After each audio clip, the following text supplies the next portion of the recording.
Hello అండి, నమస్తే. ఇప్పుడు మాట్లాడే టాపిక్ వచ్చేసి జనసేన 12వ ఆవిర్భావ సభ, ఇఫ్ ఐఎమ్ నాట్ రాంగ్. ఆవిర్భావ సభకు సంబంధించి ఏర్పాట్లు చూసుకుంటున్న మంత్రి నాదెండ్ల మనోహర్ గారు ప్రెస్తో మాట్లాడుతూ కొన్ని ఆసక్తికర కామెంట్స్ అయితే చేశారు రిగార్డింగ్ పిఠాపురం కాన్స్టిట్యున్సీలో ఉన్న వర్మ గారి గురించి, రీసెంట్గా పార్టీలో జాయిన్ అయినటువంటి మాజీ ఎమ్మెల్యే దొరబాబు గారి గురించి, యాజ్ వెల్ యాజ్ యువ నాయకత్వం గురించి కొన్ని మాటలు మాట్లాడే ప్రయత్నం చేశారు. అందులో ప్రధానంగా మాట్లాడింది వర్మ గారి గురించి మాట్లాడుతూ, వర్మ గారు చాలా సీనియర్ పొలిటీషియన్, గత 5 సంవత్సరాలు చాలా ఇబ్బందులు పడ్డారు ఆయన. సో ఎమ్మెల్సీ ఇవ్వడం అనేది ఆ పార్టీ యొక్క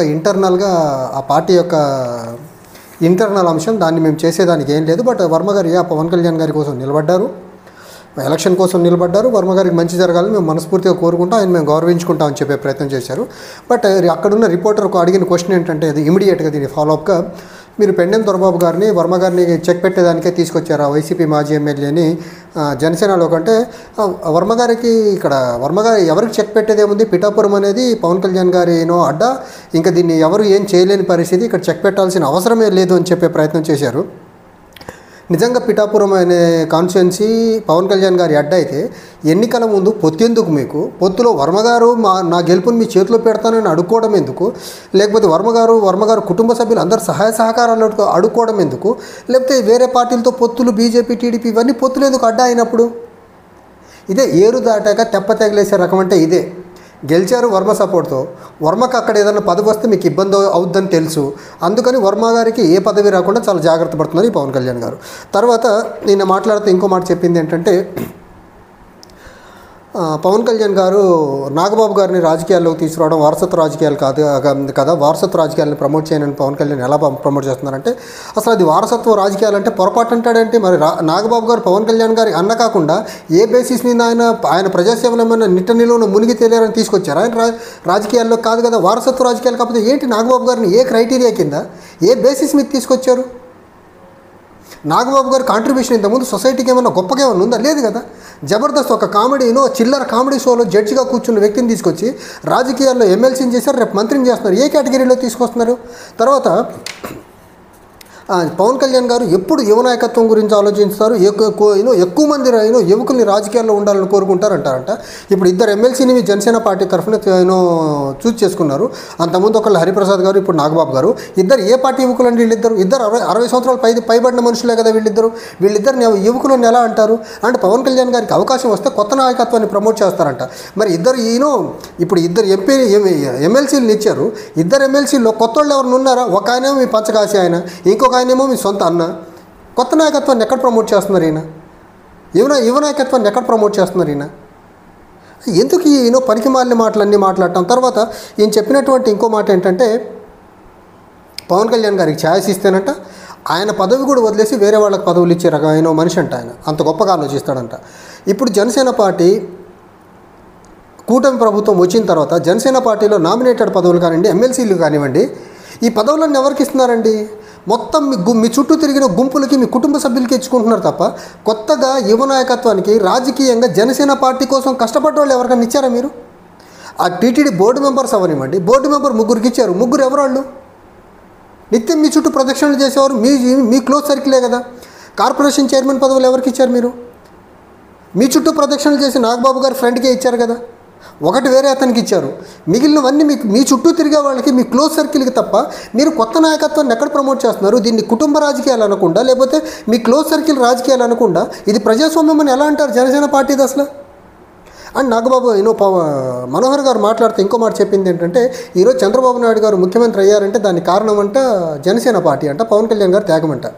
ఏమంటే పొత్తులో వచ్చింది మీకు 8% ఓట్లు, పొత్తు లేకపోతే 2 స్థానాల్లో 2019లో ఓడిపోయి 5.5% ఓట్ బ్యాంక్ ఉన్నటువంటి పార్టీ, ఈ 5.5% ఓట్ బ్యాంక్ ఉన్నటువంటి పార్టీ 2019లోనే టీడీపీకి దగ్గరగా 35+% ఓట్ బ్యాంక్ ఉంది. 5%తో ఏమవుతుంది? ఈ 5% ఉన్న ఓట్ బ్యాంక్ ఉన్న పార్టీ, లేకపోతే పొత్తులో 8% ఓట్ బ్యాంక్ ఉన్నటువంటి పార్టీ ముఖ్యమంత్రి వీళ్ళు త్యాగం చేసి అంత త్యాగం చేయాల్సి వస్తే మీరే ముఖ్యమంత్రులు కావచ్చు కదా. సో నాగబాబు మనోహర్ గారు చాలా క్లియర్గా పవన్ కళ్యాణ్ గారి చేస్తున్నటువంటి తప్పుడు రాజకీయాల్ని, అది వర్మ గారికి పదవులు ఇప్పిస్తామని చెప్పి ఆయన్ని వాడుకొని పక్కన పెట్టే అంశం అవనివ్వండి, లేకపోతే కుటుంబ రాజకీయాల్ని ప్రమోట్ చేస్తున్న పవన్ కళ్యాణ్ గారిని గుడ్డిగా వెనకేసుకురావడం తప్ప మనోహర్ గారు అక్కడ అంతకంటే గొప్పగా ఏం చేయట్లా. పవన్ కళ్యాణ్ గారు ఏ తప్పు చేసినా ఆ తప్పుని రైట్గా చూపించే ప్రయత్నమే చేస్తున్నారు మనోహర్ గారు, తనకున్నటువంటి పొలిటికల్ ఎక్స్పీరియన్స్ మొత్తాన్ని ఉపయోగించి. అంతే తప్ప ఇక్కడ వారసత్వ రాజకీయాలు కాకుండా నాగబాబు గారిని ఏ హోదాలో మీరు ఎమ్మెల్సీగా ప్రమోట్ చేస్తున్నారు?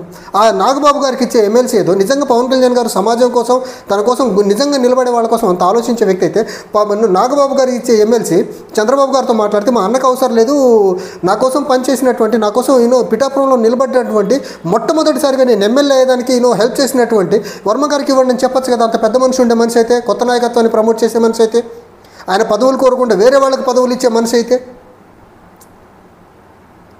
సో ఇదంతా పవన్ కళ్యాణ్ గారు ఒక కపట నాటకాన్ని భయంకరంగా ఆడుతూ ఉంటే, ఆ నాటకాన్ని కవర్ చేసేదానికి మనోహర్ గారు బయటకు వచ్చేసి పవన్ కళ్యాణ్ గారు చేసేదంతా రైట్, పవన్ కళ్యాణ్ గారు చాలా మంచోడు, పవన్ కళ్యాణ్ అనే వ్యక్తి సాక్షాత్తు దైవాంశ సంభూతుడు అని చెప్పి ప్రజలకు ఆయన దగ్గర ఉన్న ఒక క్రూయల్నెస్ని బయటికి రాకుండా మనోహర్ గారు కవర్ చేసే ప్రయత్నం చేస్తున్నారు తప్ప ఇంకోటి ఏం కనబడట్లేదు ఇక్కడ.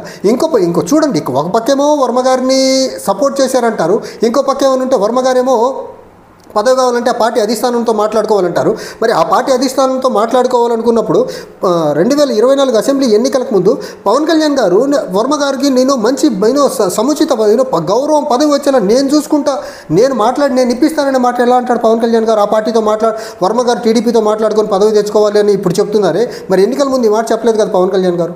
వర్మ గారికి గౌరవిస్తానన్నారు, వర్మ గారికి సముచితంగా మంచి పదవి వచ్చేలా చేస్తానన్నారు. మరి ఎన్నికల ముందు ఆ మాట ఎందుకు చెప్పలా? మీరు తెలుసుకోండి, మీ పార్టీలో వాళ్ళకి సపోర్ట్ మాకు ఇవ్వండి అని అప్పుడు చెప్పలేదు కదా ఈయన.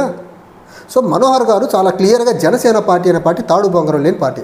ఆ తాడు బొంగరం లేని పార్టీకి కొంచెం పొలిటికల్గా ఎక్స్పీరియన్స్ ఉన్నటువంటి మనిషి మనోహర్ గారు. ఆయన వెళ్ళి ఈ పవన్ కళ్యాణ్ గారి దగ్గర లేని కల్లిబొల్లి కథలన్నీ లేని వాటినన్నీ ఉన్నట్టు చూపించే పని చేస్తుంటారు ఈ మనోహర్ గారు. మనోహర్ గారు అనే ఒక వ్యక్తి లేకపోతే ఆ జనసేన పార్టీ నుంచి ఎమ్మెల్యే ఎలక్ట్ అయినటువంటి ఎమ్మెల్యేలు చూడండి, పాలసీల మీద అవగాహన ఉన్నోళ్ళు కానీ, పబ్లిక్ పాలసీ మీద అవగాహన ఉన్నోళ్ళు కానీ, ప్రజా సమస్యల మీద అవగాహన ఉన్నోళ్ళు ఒక్కళ్ళు లేరు. స్పేరింగ్ మనోహర్ గారు, రైట్ ఫ్రమ్ పవన్ కళ్యాణ్ గారు అండ్ మిగిలిన ఎమ్మెల్యేలు అందరూ ఆ పార్టీలో ఒక్కళ్ళకు ప్రజా సమస్యల మీద సంపూర్ణ అవగాహన ఉన్నోళ్ళు ఒక్కళ్ళు లేరు. లెజిస్లేషన్ మీద అవగాహన ఉన్నోళ్ళు ఒక్కళ్ళు లేరు. ప్రొసీజర్స్ మీద, రూల్స్ మీద అవగాహన ఉన్నోళ్ళు ఒక్కళ్ళు లేరు. ఇలాంటి గుంపు మొత్తాన్ని కవర్ చేసేదానికి మనోహర్ గారు మీడియా ముందుకు వచ్చి మాట్లాడి ఆ పార్టీ మీద ఏం మచ్చపడకుండా మనోహర్ గారు తాపత్రపడుతున్న విధానం చూస్తుంటే నిజంగా చాలా ఆశ్చర్యం అనిపిస్తూ ఉంది నాకు. మనోహర్ గారు నిజంగా ఉమ్మడి రాష్ట్రానికి స్పీకర్ చేసినటువంటి వ్యక్తి, ఆయన ఏదో రాజకీయ అవసరాల కోసం పవన్ కళ్యాణ్ గారి పార్టీలో ఆయనతో కలిసి ట్రావెల్ అవుతున్నారు. కానీ చేస్తున్న ప్రతి తప్పుని ఇలా కవర్. నాగబాబు గారు వృద్ధుడు, 60 సంవత్సరాలు దాటినటువంటి వృద్ధుడు, అలాంటి ఆయన తీసుకొచ్చి యువనాయకత్వం అంటే ఎలా? ఇంకొక ఆయన ఎమ్మెల్సీ హరిప్రసాద్, ఆయన వృద్ధుడే, ఆయన్ని యువనాయకత్వం అంటే ఎలా? పోనీ ఆయన పక్కన కూర్చున్నటువంటి ఎమ్మెల్యేలు యువకులు వాళ్ళు కురవృద్ధులే కదా, కురవృద్ధులందరినీ తీసుకొని యువనాయకత్వాన్ని ప్రమోట్ చేస్తున్నారని చెప్తారండి మనోహర్ గారు. సో మనోహర్ గారి agenda very very clear. Pawan Kalyan గారి మీద ఈగ వాలేయకూడదు. ఎందుకంటే పవన్ కళ్యాణ్ గారు బెటర్గా ఉంటే మనోహర్ గారు పొలిటికల్గా జర్నీ సేఫ్ ఉంటుంది. సో అందుకనేసి మనోహర్ గారు పొలిటికల్ జర్నీ కోసం పవన్ కళ్యాణ్ గారు ఏ డెసిషన్ తీసుకున్నా దాన్ని గుడ్డిగా సమర్థించే ప్రయత్నం చేస్తుంటారు మనోహర్ గారు. అంతే తప్ప అంతకంటే ఏం కనపడట్లా.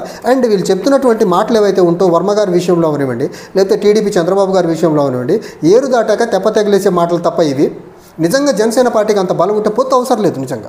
నిజంగా వేరే పార్టీని సీఎం చేసే స్థాయి పవన్ కళ్యాణ్ గారికి జనసేన పార్టీకి ఉంటే వాళ్ళకంతలో వాళ్ళు పోటీ చేసి గెలిచి ఎమ్మెల్యేలు ముఖ్యమంత్రులు అవ్వచ్చు కదా. అవ్వలేకనే వాళ్ళు పొత్తు పెట్టుకొని పొత్తులో గెలిచారు. ఆ పొత్తులో కూడా వేరే వాళ్ళ సీట్ లాక్కొని మరి ఎమ్మెల్యే అయ్యారు పవన్ కళ్యాణ్ గారు. సో ఇవన్నీ జనాలకి మిస్లీడింగ్ ఇన్ఫర్మేషన్ ఇచ్చుకుంటాం. మనోహర్ గారు పవన్ కళ్యాణ్ గారు మంచోడు అనేసి మాత్రం ప్రొజెక్షన్ ఇచ్చే పని మాత్రం టైం అండ్ అగైన్ మనోహర్ గారు చేస్తున్నారు. మనోహర్ గారు ఇది మీ స్థాయికి తగిన పని కాదు మీరు చేస్తుంది. అఫ్కోర్స్ మీరు ఆ పార్టీలో ఉన్నారు, పార్టీ పాలసీని డిఫెండ్ చేయండి, కానీ వృద్ధుల్ని ఎమ్మెల్సీలు చేసినప్పుడు యువనాయకత్వం అని చెప్పొద్దు. అంటే అవకాశం ఉంటే వేరే వాళ్ళకి పదవులు ఇచ్చి పవన్ కళ్యాణ్ గారు పదవి లేకుండా కూర్చుంటారని చెప్తున్నారు కదా. పవన్ కళ్యాణ్ గారిని డిప్యూటీ సీఎంని వదిలేసి మీకు ఇమ్మనండి. పవన్ కళ్యాణ్ గారి దగ్గర ఉన్న మంత్రిత్వ శాఖ పవన్ కళ్యాణ్ గారిని వదిలేసి పార్టీ ప్రెసిడెంట్గా ఉండి ఆ మంత్రిత్వ శాఖలు వేరే ఎమ్మెల్యేలకు ఇవ్వమని చెప్పండి, ఇస్తారేమో చూద్దాం. అలా చేయలేని పవన్ కళ్యాణ్ని ఇప్పుడు వాళ్ళ అన్నకి ఇచ్చేటువంటి ఎమ్మెల్సీ పార్టీలో ఇంకో వేరే వర్మ గారికి వదిలేయండి, మీ పార్టీలోని వేరే వాళ్ళకి ఇచ్చి ఇవ్వమని చెప్పండి. హరిప్రసాద్ గారికి ఇచ్చిన ఎమ్మెల్సీ వేరే వాళ్ళకి ఇవ్వమని చెప్పండి. లేకపోతే ఈ రెండు కాపు సామాజిక వర్గాలకి ఇచ్చినటువంటి ఎమ్మెల్సీలు వేరే సామాజిక వర్గాలకు ఇవ్వమని చెప్పండి, ఇస్తారేమో. ఏ ఒక్క లేని లక్షణాలన్నీ ఉన్నట్టు ఇంతలా గ్లోబల్ ప్రచారం చేయడం అవసరం మనోహర్ గారు మీకు? ఇది మీ స్థాయికి తగింది కాదు మనోహర్ గారు మీరు మాట్లాడుతుంది హానెస్ట్లీ. Thank you.